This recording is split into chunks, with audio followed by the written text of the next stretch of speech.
1-2 count now to Nick Lucky in his fourth at-bat. He's 0 for 3. Again, appreciate you working through our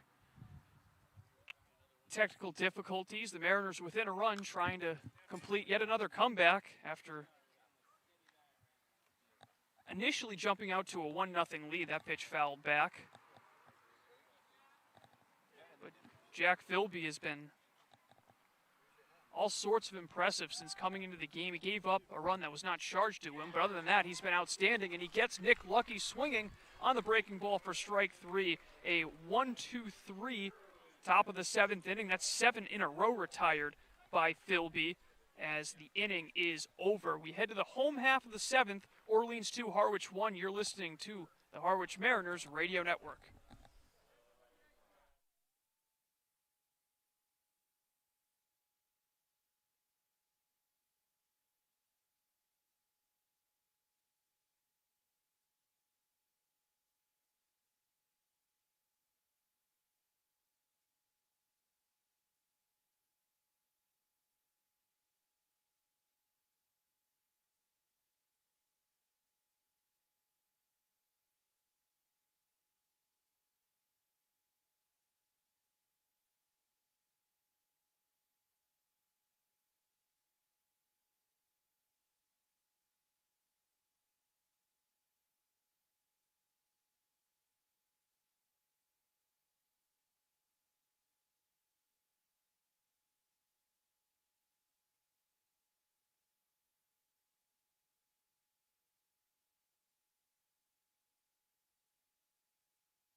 Welcome back to Eldridge Park. Colin Casey alongside Tim Foley. Again, we apologize for the unexpected technical difficulties and having issues with connecting our stream to the internet over the last couple innings.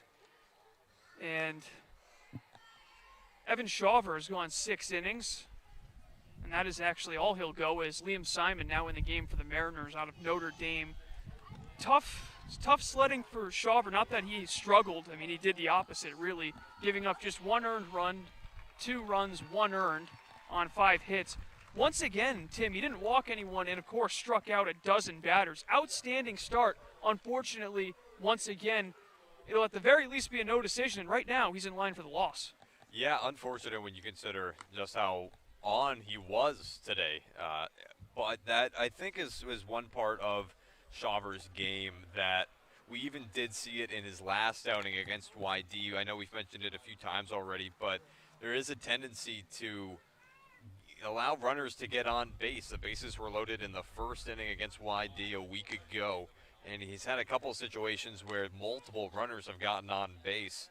And so it seems as though he either strikes them out or they find a way to get a hold of a pitch and get on base. So for Shawver, as you said, unfortunately puts him in line for the loss. But this is a Mariners offense that the past 2 days has put up a combined 22 runs. Of course, we'll have to see if they can get out of the slump that they've been in through the first 7 innings. So home half of the 7th, Garrett Guillemette leading things off. He scored the first of 2 runs from the Firebirds' 2-run 5th inning. He will face Simon, the 6'1", 225 sophomore from Freehold, New Jersey, out of Notre Dame. One quick discussion with catcher Aaron McKeithen.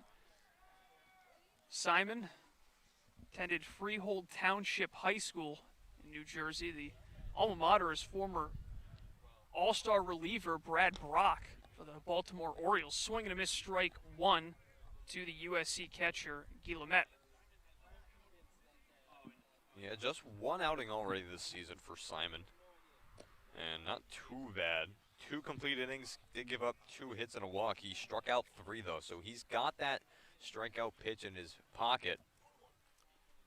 He's got to keep this one close as a big swing and a miss by Guillemette. All the runs coming in that 5th inning. Harwich pushing one home on an RBI single by Zach Preisner. 1-2 breaking ball swung on and missed. Nice looking curveball from Liam Simon as he sets down Guillemette to begin the home half of the 7th. Really nice. Guillemette didn't look too comfortable at that at-bat, and especially that last swing there. Nowhere near the ball as the barrel crossed through the zone.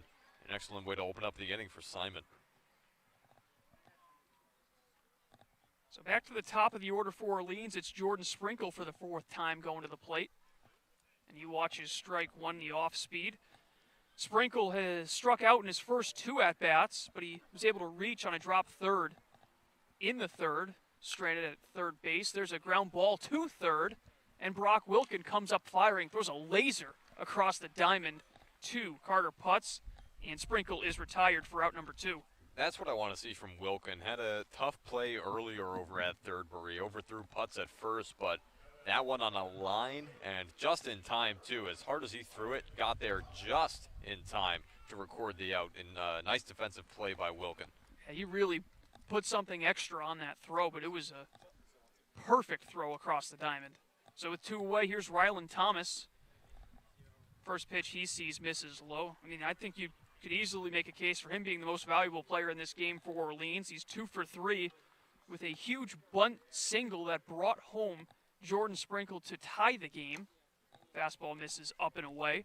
But it also that brought in Guillemette to tie the game. It also moved Jordan Sprinkle into scoring position, and he would come around to score the go-ahead run on a fielder's choice from Connor Cox. Fastball misses down and low. Yeah, that was an absolutely chaotic inning, and as you said, it really can be attributed to how Rylan Thomas was able to just throw that bunt down and throw this Mariners defense kind of off their game. 3-0 misses outside for ball 4. Thomas kind of hesitated before taking off his equipment and going down to first base. So he is on for the 3rd time in this game and a 2-out base runner for Orleans. And now you have a guy coming up who hasn't been out today. A hit by pitch and fielder's choice for Cox, and a chance now here to try and generate more offense for Orleans. The Long Beach State product awaits a pitch from the Notre Dame product. First pitch foul back. Look out as that one is heading towards the on-deck circle, and Jace Young.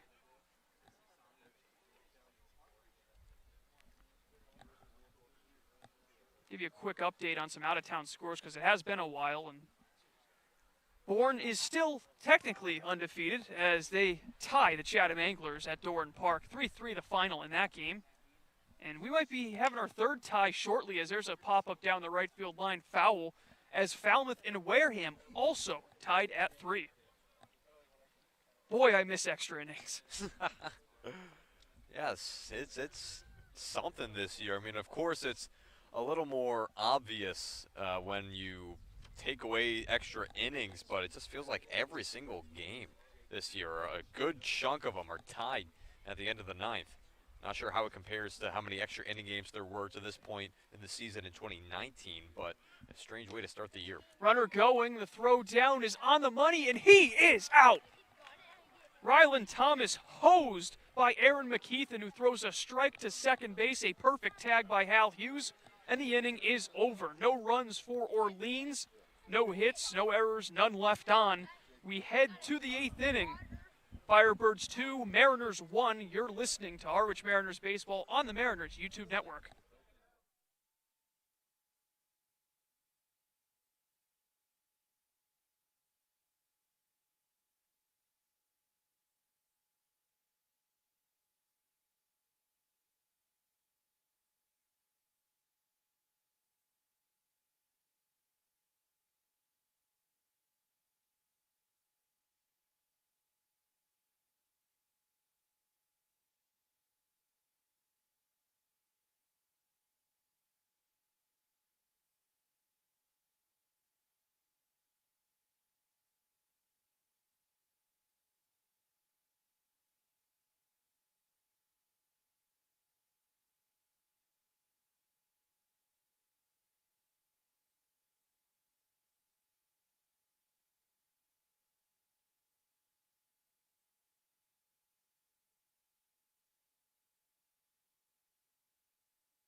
Eighth inning, Orleans, Massachusetts.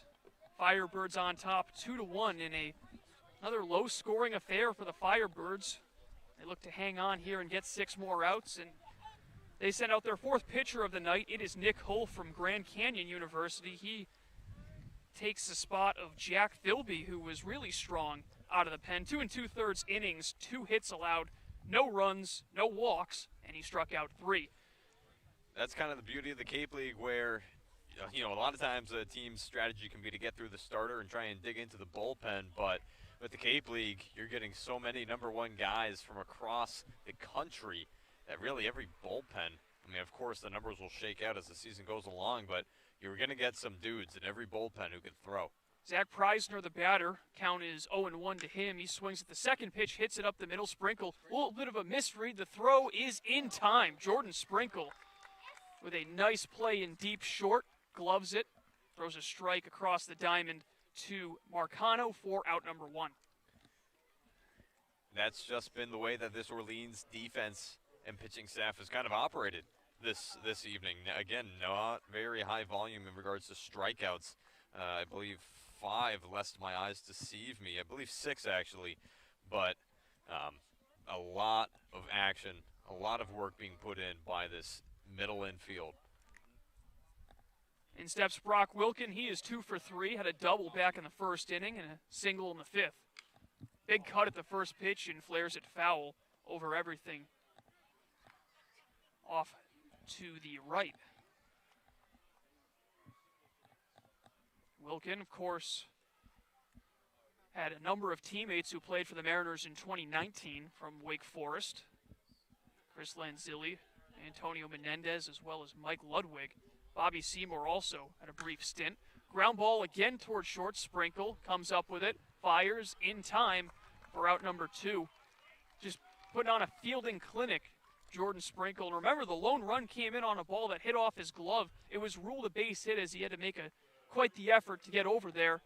But since then, he has been locked in and focused at that shortstop position. He is just automatic. He's had 7 putouts tonight, or 7 assists, I suppose, would be the term, since he's throwing it down to first. But he's had to play it a lot over at short, and he's doing it well, showing why he's one of the Orleans Firebirds who are going to have to go to Team USA in a week here or less. I don't know when that deadline is exactly, but soon enough, a lot of these USA guys are going to depart. Bases empty, 2 outs for the Mariners. And Pat Winkle is going to be the batter. And I think they're going to wait for the lights to go off out in the parking lot out in right field. I think a big reason why they're waiting for that is because it can be a distraction for the hitter. Any white light can cause issues, so want to make sure that was taken care of. The lights are put out on that automobile. And Winkle digs in. Hull working from the stretch with the bases empty. First pitch. Breaking ball misses down and outside. Winkle, 3 groundouts tonight to 3 different positions. Hit one to second in the 1st, to first in the 4th, and at Sprinkle to end the 5th.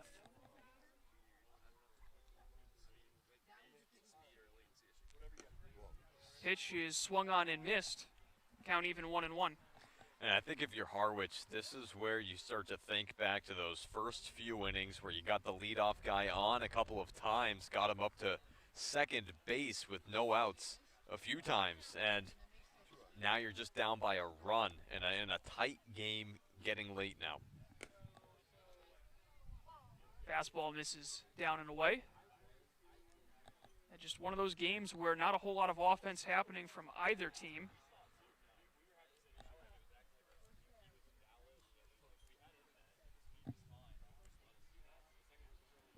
Left-hand hitting catcher from UConn digs back in.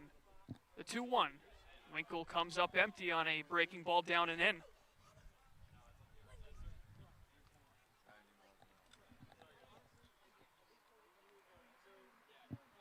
Could be Hull's game for the 9th as well.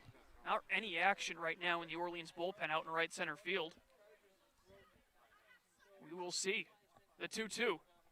Breaking ball, Winkle puts a charge into that one, but couldn't quite keep it fair down the left field line. It slices foul. Winkle does have that power, had 3 home runs in the 2019 Cape League season, including a 2 home run game in the Cape Cod Championship Series against Katuitt. The losing effort in that game 1. Hull comes set, another 2-2. Fastball misses outside. Be big if he can get on base and set the table for Carter Putz, who has reached base twice and had a double earlier in the game. Hull takes a deep breath. The payoff pitch. Fastball just outside for ball 4. Oh, that one was close. But Hull does not get the call, and the tying run is aboard with 2 down. That's a nice take from a catcher who knows a pitch when he sees it. To be able to hold off on that one looked real good on that outside part of the plate. And looks like a pinch runner here for the Mariners. Yep, not a surprise there. Trying to get some speed. He does represent the tying run, and that pinch runner is Jake Lazaro. So Lazaro, the St. John's University product, is on first base with 2 down, and in steps Carter Putz. Yeah, you need Lazaro's speed, especially kind of like how we talked about earlier, a low-scoring game. You want to manufacture runs as you get later into it. First pitch to Putz misses down and outside, and keep in mind, Winkle was the DH, so really anyone can go in that spot. They could bring in a pinch hitter if Lazaro's spot comes up later on and they want to go with a different option then, but not a real risk if you're Coach Englert making this move, at least defensively. Ground ball hit towards second. Routine play for Young. His throw is in plenty of time and the inning is over. So after all that, Nick Hull with a scoreless top of the 8th inning for Orleans. Firebirds look to get some insurance in the bottom half. They lead it 2-1. You're listening to the Harwich Mariners Radio Network.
Home half of inning number 8 on a real comfortable night in Orleans, Massachusetts. Colin Casey alongside Tim Foley bringing you live coverage of this matchup between the Harwich Mariners and the Orleans Firebirds.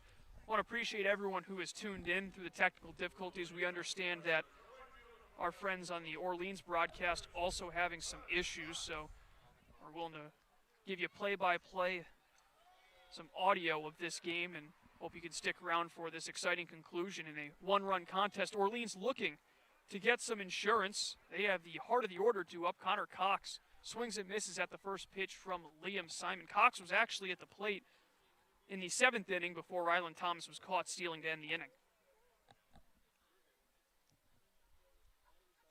Right-hander comes home, and again, Cox offers at a pitch in the dirt. 0-2. So albeit small sample size, but can help sometimes when you're that batter who's at the plate and something funky happens, the inning ends, but maybe you already saw a few pitches from Simon and now you know a little bit what to expect. 0-2, a third straight curveball swung on and missed, and looked like Cox was expecting fastball that whole at bat. He didn't get a single one. Liam Simon picks up his second strikeout in 4 batters, 1 away. Jace Young, who looks to turn around a quiet night. He is 0 for 3 with a pair of strikeouts. It's a quiet night for a lot of guys. First pitch in the dirt. That had to face Evan Schaffer, but baseball's a crazy game in Orleans, just finding a way to bring runs home. Young watches that pitch just below the knees, 2-0. And you can't be too disheartened if you're Harwich. I mean, it was only 2 runs that kind of came across in a weird 5th inning. By no means out of this game, and you should still take a lot of pride in what your defense, beyond just, of course, the gem from Schaffer, has been able to accomplish. Certainly not. Keep it a 1-run game. You're still in a great position to, at the very least, tie things up. The 2-0 is in for a strike. Speaking of the good old tie, still waiting to see if Falmouth and Wareham will finish in a tie. That one in the bottom of the 9th. Ground ball down the right field line. It's fair.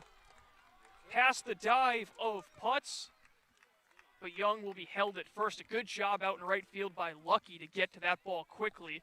It'll be a 1-out single for the TTU alum. Yeah, that was a hard hit ball. Nice effort by Putz over at first, just past his glove. And the 1-out single for Orleans. If you're Harwich, you can't let anything get across. You're struggling enough at the plate as it is.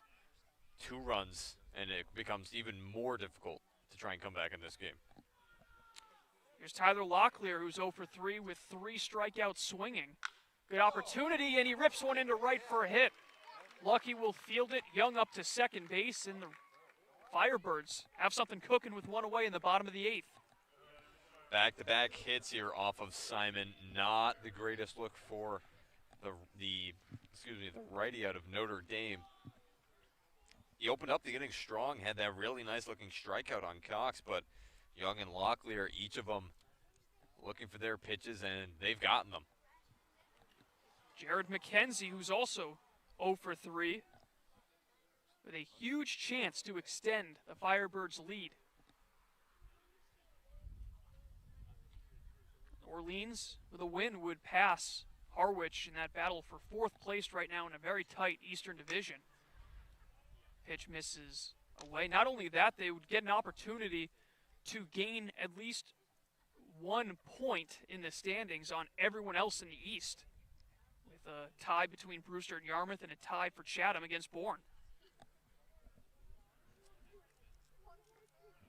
Simon's pitch, check swing. He did go around McKenzie, kind of out of self-defense. Offered at that pitch, corkscrewed himself into the dirt, and that will be a strike. Yeah, I mean, even if you're able to hold the wrist, when you still twist around like that, I think the umpire is still going to get you on that one. Jace Young at second, Tyler Locklear at first. 1 down, bottom of the 8th. Simon looks at second, comes home. Fastball on the inside corner for a strike. 1-2 count.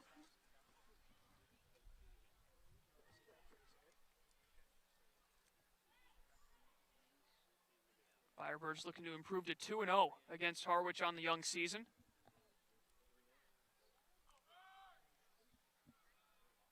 As well as 2-0 here at Eldridge Park against the M's.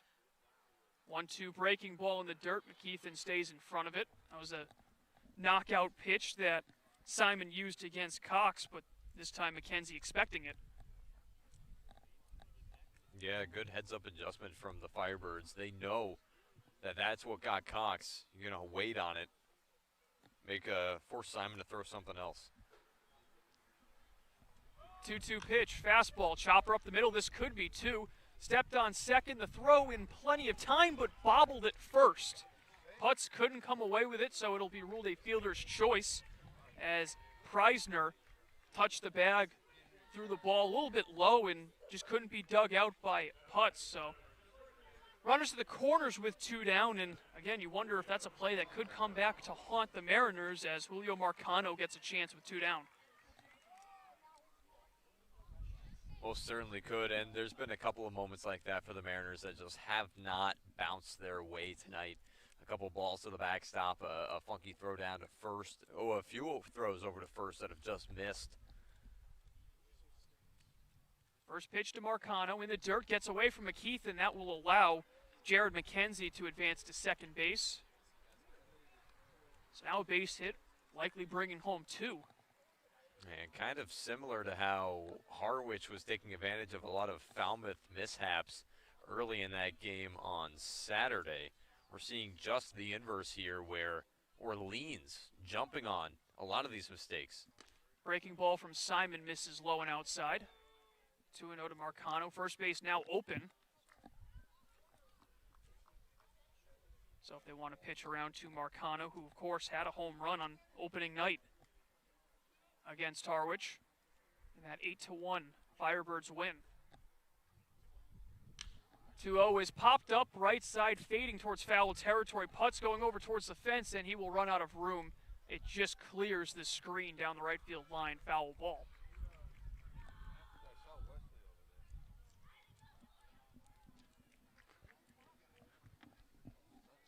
Two balls and a strike.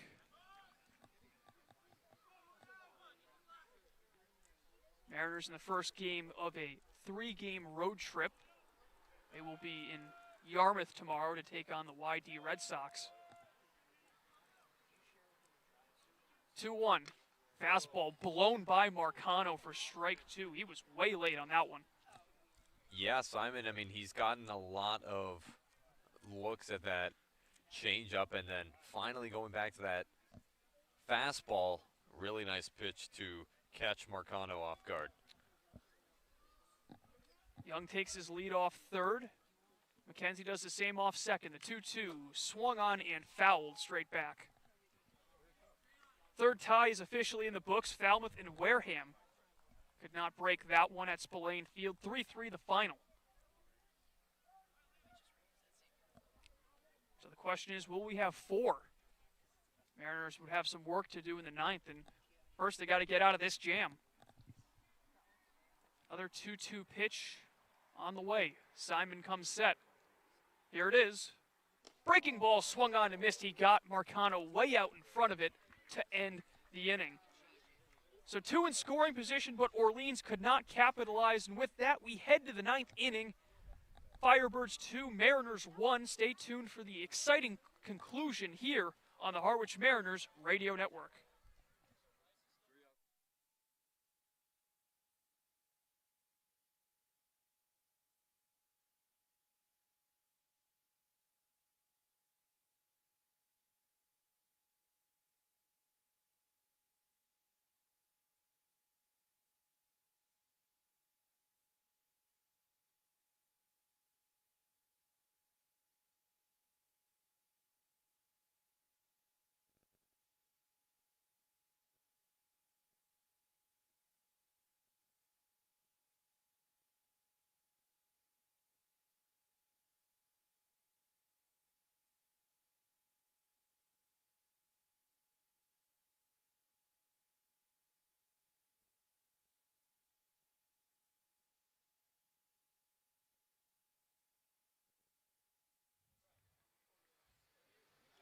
Final frame from Orleans, the Mariners 3 outs away from falling to 3-4 on the season, 2-1.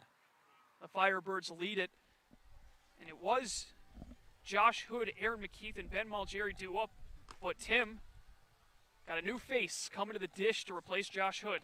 Yeah, Cade Beloso going to be the pinch hitter, and he's had some difficulties these past few days, but Coach Engler putting him into the lineup here in a big position to try and get his team back into this one, and Hood himself not having the greatest of days, so I like the move to the pinch hitter here from Coach Engler. Good chance for Beloso, who himself is coming off a rough day at the plate in the win against Chatham. He went 0 for 5 with 4 strikeouts to halt a pretty hot start to the season that he had prior to that game. So he himself trying to get back into the swing of things, and what a better opportunity than as the tying run in the 9th inning. Nick Hull out for his second inning of work, trying to get the 2-out save. First pitch to Beloso is a breaking ball in for a strike. Cade Beloso out of LSU. left-handed hitting outfielder who started every game he's played in out in left field. 0-1 pitch, check swing, and a called strike 2. Nick Hull has been outstanding since coming into the game, minus the one walk he issued to Pat Winkle. He's generated 3 groundouts, a real ground ball pitcher. Looking to get a punch out here, though, against Beloso. The pitch. Fastball misses up and away. 1-2. Still a solid crowd on hand witnessing this conclusion. And why not? One of many exciting games tonight throughout the Cape League. The 1-2. Fastball swung on and missed, strike 3. Beloso couldn't lay off the high fastball, and he goes down on strikes. The Mariners are down to their final 2 outs with Aaron McKeithen stepping to the plate. Yeah, this whole part of the lineup, as mentioned, when it was Hood who was expected to come up instead of Beloso, has not been hitting all that well today. Of course, McKeithen had a nice game a few days ago, but in need of a good at-bat here. And he starts this one out with a strike looking. Breaking ball there. He's grounded out a couple of times in the 2nd and the 4th. Flew out to left field in the 6th. Mariners haven't had a hit since the 5th inning. Changeup misses low. That 5th inning is where they produced their only run. Had plenty of opportunities early on. 3 doubles in the first 3 innings, but they stranded the runner in scoring position in all 3 of those innings. Hull with the pitch. Breaking ball, McKeithen takes it for a called strike 2. Yeah, almost back to their old ways, dare I say, with how this team started the season, leaving a lot of runners on the bags tonight. Wind picking up in this top of the 9th. The 1-2 swung on and missed, strike 3, and once again McKeithen, or a Mariners hitter I should say, chases a high fastball. This time it's McKeithen. He strikes out, and now the Mariners down to their final out in the form of Ben Malgeri. Malgeri, 0 for 2. He scored the only run for the Mariners after walking in the 5th. First pitch to the Northeastern Husky. Fastball on the outside corner. Hull has just looked completely in control since coming into the game in the 8th inning. Outstanding location. His off speed has been really tough to pick up for Harwich. The 0-1. Breaking ball. That one's in there for strike 2. I mean, man. Pitching to a lot of contact last inning, but throwing some stuff here in the 9th. The 0-2. Breaking ball, and Malgeri able to foul it towards the Orleans dugouts to keep the game alive at least for another pitch. Crowd here in Orleans getting the hometown team into it.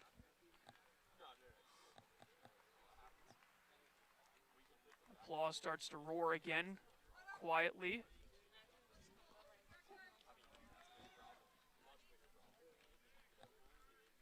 No balls, 2 strikes, 2 outs in the top of the 9th.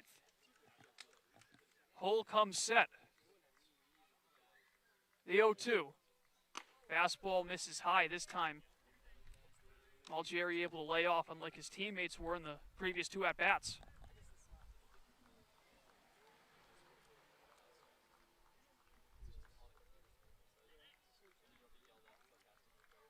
Nick Hull with the 1-2.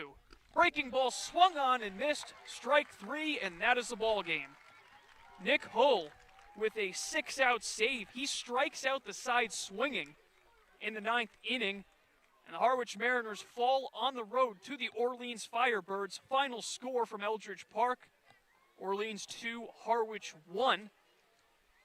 When we come back, we'll wrap things up from Orleans and tell you how this one ended. You're listening to Harwich Mariners Baseball on the Mariners YouTube network.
Welcome back one last time to Eldridge Park in Orleans, Massachusetts, where the Firebirds are able to get back in the win column with a 2-1 victory over the Harwich Mariners. Orleans improves to 3-1 on the season.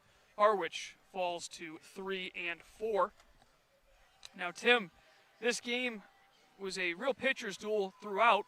The difference in the whole thing was that fifth inning. Mariners were able to get that first run, but then right after that, Orleans got it back. One error and just some really good fundamental baseball by the Firebirds executed down the stretch. And that was all that took place for offense in this game. What was it that was different tonight for the Harwich Mariners bats that we didn't see over the last two games? Well, you could certainly say, at least in regards to how they played against Falmouth, with Falmouth, they got a lot of gimmies, and tonight they did not really get any. No errors from this Orleans defense, and a lot of balls hit in the direction of Jordan Sprinkle, who was just, he had the Mariners number all night long from short. And then in regards to what was different from how they played against Chatham, just not a lot of continuity, I suppose you could say, in regards to how they were able to put hits together. Because early in this one, Mariners got runners on in each of the first few innings, each of the first 5 innings, getting runners on with opportunity, at least on the second base. But what we didn't see tonight, as opposed to what we saw last night, were key hits and key moments.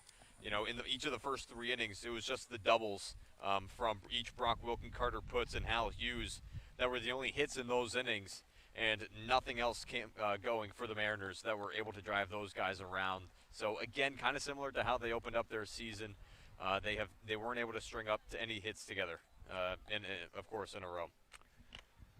1 run on 5 hits, 2 errors for the Harwich Mariners. They stranded 7 runners on base, including 3 in the first 3 innings, all 3 of which were in scoring position.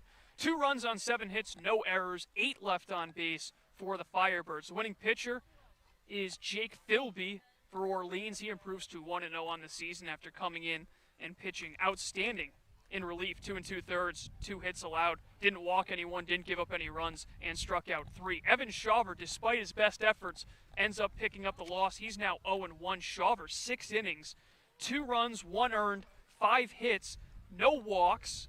That is now 0 walks in 12 innings to start the season for Evan Shawver, and a dozen strikeouts in the losing effort for the Cincinnati Bearcat. Save goes to Nick Hull. He was also really good out of the bullpen for Orleans, going 2 innings, striking out 3, all of them coming in the 9th, and he earns his first save of 2021. Time of the ball game, 2 hours and 36 minutes is what it took for the Orleans Firebirds to knock off the Harwich Mariners by a final score of 2-1 in front of a packed house here at Eldridge Park. For all of us here for the Harwich Mariners, for our stream producer Chris, for Tim Foley, I'm Colin Casey. Thanks for tuning in, and we will see you tomorrow night when the Harwich Mariners travel to Yarmouth to take on the YD Red Sox. First pitch scheduled for 5 o'clock at Red Wilson Field. Thanks again for tuning in. We apologize for the technical difficulties, and we'll see you tomorrow right here on the Harwich Mariners Radio Network.